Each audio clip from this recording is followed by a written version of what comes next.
It's the Gear Tester here, and welcome to my review on the Sea to Summit lightweight stuff sack. I find that stuff sacks like this Sea to Summit 13-liter lightweight stuff sack or dry bag are extremely useful, and I've used a number of them. I've used a number of these over the years, these outdoor products. So this is Walmart's stuff sacks, and they're great little items. They've got tape seams, they're well put together, and they fall into the same lightweight dry sack kind of category that the Sea to Summit bag falls into. But by far the Sea to Summit bags are better quality, and you can see that by the quality of the straps and the snaps that are used in the bag here. You can also see that in the way that they have sewn the bottom of this bag, and when we get into it, I'll also show you that the seams are also taped I think at a better level than these cheaper bags are. But you can see here they've actually sewn the bottom on rather than on these cheaper bags they've just stitched it like this. So these are water resistant. From my experience so far using the Sea to Summit bags, they are more waterproof. At least the lightweight version are more waterproof than these cheaper bags here. So one of the reasons that I like the idea of using stuff sacks like this one or others is they're going to do a couple different things for you. The Sea to Summit stuff sack or dry sack is technically what it's called. It's going to keep your gear and equipment dry.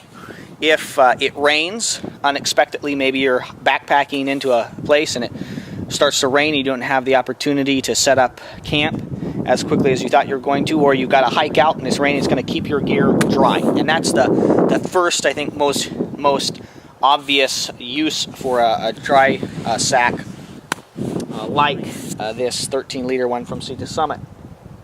It's going to keep things dry. Secondarily, it's going to organize things, and that's one of the things I really like about it.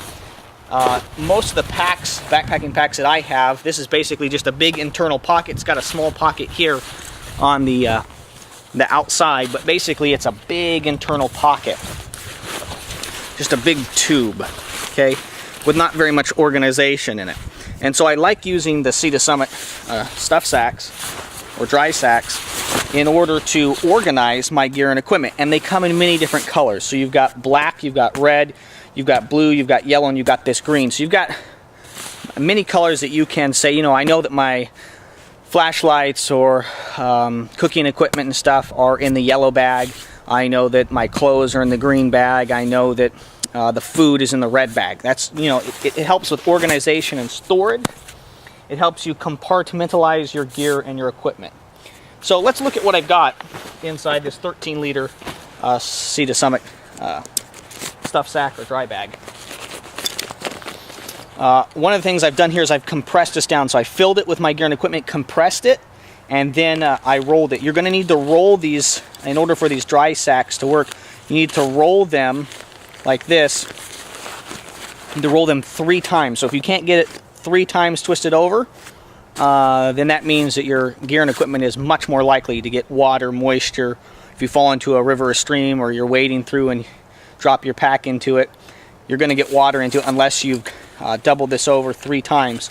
So you need to take that in consideration as you look at the size of bag you want and the amount of gear you want to put in it. You need to realize that you're going to lose, I would say, 1/4 to 1/3 of the bag in terms of securing the dryness of that pouch or bag.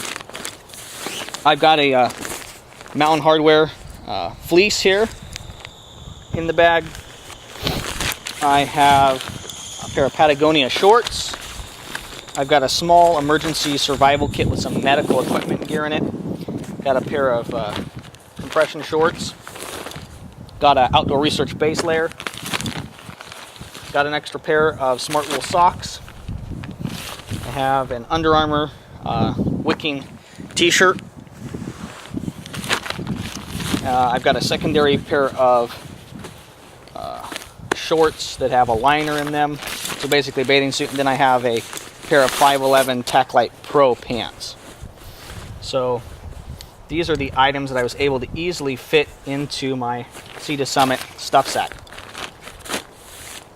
And I'll throw that sweater back up here so you guys have kind of an idea of the amount of stuff that you can get into the 13-liter sack. That's a lot of gear and equipment, a lot of clothing to be able to get into a bag like this. So, you know, I've used this on a couple trips now. Here are those tape seams. I'm really impressed with its durability. I'm impressed with the higher quality, better stitching. This kind of piece of vinyl or rubber that helps create that seal, and the quality of the snap is just a lot higher quality. And you're really not paying that much more. This bag cost me about $20 a couple months ago. And so that's really not very expensive to be able to guarantee that your bag, that your equipment, additional clothes and things stay dry, whether that's falling into a creek, you know, a rainstorm, something like that you're expecting as you're out hiking. It's really nice for 20 bucks to be able to ensure that you're going to have dry, clean clothes, dry, clean emergency survival equipment to use. Now, I think there are some uses for a stuff sack like this that go above and beyond their traditional use of keeping your things dry and organized. I think there's some ways you can adapt a bag like this in a survival situation. And so the first one that I see is using it to, because it's semi-waterproof, okay, using it as an emergency water container. So whether you're needing to gather water and then you're going to filter that later, or whether you are simply carrying water to do something like put out a fire, or you've decided you just need to hike out, you got to get out, and maybe other containers or bottles have been broken, lost, damaged. Yeah, you can fill this thing up, and I think that you would find that it would leak a little bit out of these seams, but that it would hold water for a significant period of time, and it would be able to be used for an emergency water container. The other thing that I think you could use it for is you could fill this sack with air, and you could use it, okay, I'm pushing on that pretty hard. You could use it as an emergency flotation device, and the keyword there would be emergency. This is not something I would count on, depend on, use regularly, but if you had to, for instance, let's say you tipped out of your canoe, something like that, down some rapids, you lost your gear and equipment, somehow you had this bag, I would find a way to increase my flotation ability by getting my clothes out of it and maybe getting rid of that gear and then just using it as emergency flotation. You could also use it if you needed to ford a stream or a river, you were unsure about its depth, you could use it as a flotation device for that kind of a situation too. You could grab it, you could tie it to yourself, and you might even be able, with some gear and equipment in it, to still use it as a flotation device and use it to keep your gear and equipment dry. Again, that's not something I do regularly, but in a pinch, I think you could use this Sea to Summit bag for both emergency water container and emergency flotation device. So I would definitely recommend the Sea to Summit lightweight dry sack to you. It is different than their other dry bags, and this is kind of like a very fine, almost windbreaker style material. It is different than their dry bags, and I know that I've referred to this as both a dry sack and a dry bag during this review, but as I conclude the review here, this is their lightweight dry sack. It's not their dry bags. I don't have a Sea to Summit dry bag, but it would be more like this H2O H20 bag here, and that it would be more like a vinyl. Okay, it would be not a kind of windbreaker material that is water resistant or waterproof, because it seems to have a membrane on the inside of this, but this is actually vinyl. This is going to do a lot better. I would use a bag like this, one H20, or preferably one of the Sea to Summit dry bags. I would use that as a flotation device much more readily. I'd be much happier to have that than this. But again, we're really talking about emergency uses for bags that are designed to keep gear and equipment dry in an emergency or in an unforeseen event. So, Sea to Summit lightweight stuff sack. I would recommend it to you, and I think it's a great piece of equipment for 20 bucks. I think you can't go wrong. At least in this 13-liter version, you can fit a lot of stuff in it, and I would recommend it to you. If you found this video helpful, interesting, useful, I would encourage you to subscribe to the GearTester YouTube channel. I have a number of different videos up on the topics of shooting, camping, and survival, and it's my goal to produce quality video reviews on those subjects. This is the GearTester signing off. It's the GearTester here, and welcome to my review on the Sea to Summit lightweight stuff sack.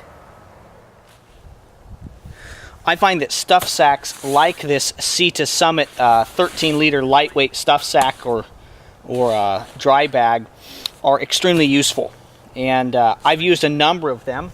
I've used a number of these over the years, these outdoor products. So this is Walmart's stuff sacks, and they're great little items. They've got tape seams, they're well put together, and they fall into the same lightweight dry sack kind of category that the Sea to Summit bag falls into. But by far, the Sea to Summit bags are better quality. And you can see that by the quality of the straps and the snaps that are used in the bag here. You can also see that in the way that they have sewn the bottom of this bag. And that, when we get into it, I'll also